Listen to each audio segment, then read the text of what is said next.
Salam, salut et bienvenue dans cette nouvelle vidéo. Si tu viens de rejoindre ma chaîne, moi c'est Camille. Après avoir vécu 6 ans à Tanger et ensuite 3 ans à plein temps en camping-car sur les routes du Maroc principalement, mais aussi de Mauritanie et du Sénégal, nous voici en France depuis 3 mois maintenant. 3 mois que je n'avais pas fait de vidéo, mais ça y est, c'est reparti et vous verrez dans cette nouvelle vidéo notre nouvelle maison sur roue. Je vous annonçais donc dans ma dernière vidéo quitter le Maroc et mon retour en France 9 ans après l'avoir quitté et vous étiez nombreux à me dire en commentaire que vu la situation actuelle, ce n'était pas une bonne idée de revenir. Je suis consciente du chaos politique actuel, de la normalisation du racisme qui est pourtant un délit, mais je n'avais pas attendu d'en arriver là où nous en sommes aujourd'hui et j'avais compris que ça ne cesserait malheureusement de s'empirer dès 2015, date à laquelle j'avais quitté la France. Mais si je suis à nouveau en France, ce n'est pas parce que je suis perdue comme certains me l'ont dit en commentaire, mais pour une raison bien précise qui sont des raisons personnelles et familiale, et cela restera pour un long moment, certes, mais pas un retour définitif. Certains m'avaient aussi laissé des commentaires comme quoi je revenais pour les aides sociales, des propos incohérents, car déjà si je tenais tant à ces aides sociales, j'aurais pas quitté la France pendant 9 années, mais surtout gagner plus d'aides pour tout claquer dans ce qui est 10 fois plus cher, sachez qu'il n'y a aucun profit. En tout cas, la vie en camping-car et les découvertes ne s'arrêtent pas. Un retour après 9 ans où, j'étais un peu comme un Indien dans la ville, ce qui m'a le plus surprise comme ici à Ikea, où arrivé à la caisse, je me rends compte qu'il y a 0 caissière et uniquement des caisses automatiques. C'est le client qui fait le boulot pendant que eux, ils ne payent plus moins d'employés, il y avait uniquement 2-3 personnes à se tourner les pouces et à surveiller que le client fait bien le boulot. Et c'est pas le seul magasin où j'ai remarqué ça et en tout cas, moi j'ai décidé que je ferais pas le boulot à leur place et du coup je leur demande de venir le faire. Et à Free aussi où je suis allée pour prendre une carte SIM pour avoir un numéro français où je pensais comme au Maroc qu'en 2 minutes j'aurais ma carte SIM, que ça allait être très simple et non, pas du tout. Le vendeur me dit d'aller à la caisse automatique, prendre ma carte et qu'à la caisse automatique, c'est uniquement par carte bleue. Sauf que moi, j'arrivais en France, forcément, j'avais pas de compte français ni de carte bancaire française et j'ai résilié tous mes comptes en banque et mes cartes au Maroc. Bref, je vous épargne toutes mes autres galères administratives. Comme vous venez de voir, on a aussi bien profité de la famille, on est allé au Futuroscope et aussi, avant de trouver ma nouvelle maison sur roue, mon père m'a prêté son fourgon aménagé pour partir quelques jours, une semaine en road trip dans le sud-ouest. Alors pour tout vous dire, si je suis venue au Pays Basque, ce n'est pas pour les vacances, mais justement encore pour de la paperasse.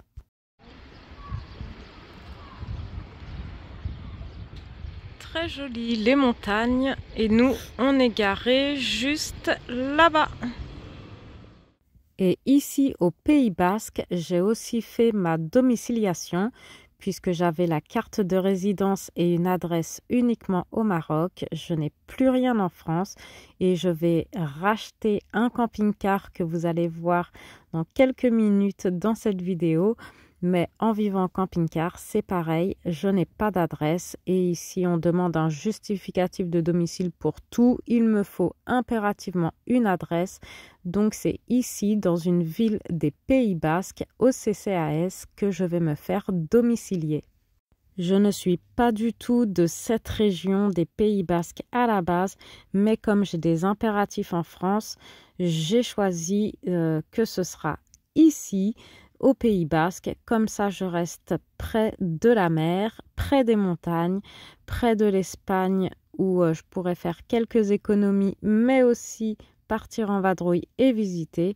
Et on m'a toujours dit que le Pays Basque était une belle région. Et d'ailleurs, je découvre de mes propres yeux que c'est bien le cas. Et on est allé, comme ici, de l'autre côté de la frontière, au Pays Basque, mais espagnol. On est garé juste là. Le parking est gratuit, sauf en juillet-août. Mais aujourd'hui, c'est gratuit. Juste en face, on a Hendaye, en France. Et là, la plage où s'est baignée ma fille, en Espagne, à Hondarribia, quelque chose comme ça. En tout cas, c'est très joli. On a une belle vue depuis le camping-car sur Hendaye. Eh ben, ça fait des années que j'avais pas mis de diesel moi-même, puisqu'au Maroc, Mauritanie, Sénégal, il y a des pompistes. Et là, avant le retour du côté français, on fait le plein dans une station espagnole où le gasoil est à 1,56 le litre. Ça fait mal quand même, contrairement au prix du Maroc.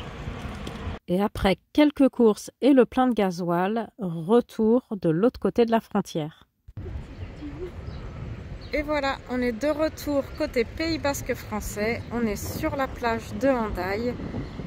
Hier et ce matin aussi, on avait vu sur ici. On était juste là-bas, sur le parking là-bas, hier et cette nuit et ce matin. Et il y a encore une heure. Et là, aujourd'hui, c'est bien nuageux par rapport à hier. Les plages sont vides, quelques surfeurs. Et c'est parti pour la découverte de Hendaye. Et on est garé juste au port d'Hendaye avec cette vue-là, juste en face du fourgon. Toujours une vue du port. Nous, on est juste ici. Il y a d'autres véhicules. De ce côté là-bas, c'est l'Espagne où on était tout à l'heure. Et là, c'est Hendaye juste en face. Et c'est bien nuageux aujourd'hui. Il fait bien plus frais qu'hier. On a une jolie vue. Mais après cette semaine dans le sud-ouest, au Pays Basque, il va être temps de remonter chez mon père qui nous héberge en attendant de trouver notre nouvelle maison sur roue. Et d'ailleurs, c'est peu de jours après le retour que je vais enfin trouver mon bonheur avec un aménagement et un prix qui me convient.